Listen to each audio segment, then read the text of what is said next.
மதுரை முல்லை நகரில் ஆக்கிரமிப்பு வீடுகளை அகற்ற தடை விதிக்கக் கோரிய வழக்கு. ஆக்கிரமிப்பில் உள்ள திமுக அலுவலக கட்டிடத்தை முதலில் அகற்ற உயர்நீதிமன்றம் மதுரை அமர்வு உத்தரவு.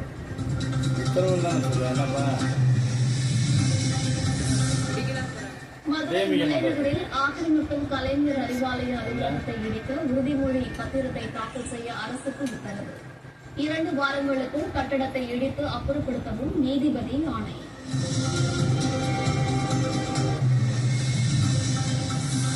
முல்லை நகரில் ஆக்கிரமிப்பு வீடுகளை அகற்ற தடை விதிக்க கோரிய வழக்கில் தீர்ப்பு ஒத்திவைப்பு. குடியிருப்புகளுக்கு என்ன மறுவாழ்வு திட்டம் செயல்படுத்தப் போகிறது என்பது குறித்து தமிழக அரசு விரிவான அறிக்கை தாக்கல் செய்ய நீதிபதிகள் உத்தரவு.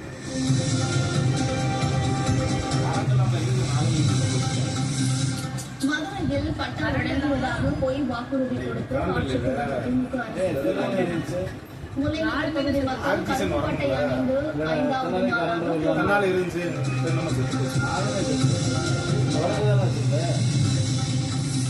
சென்னை கிண்டி அரசு மருத்துவமனை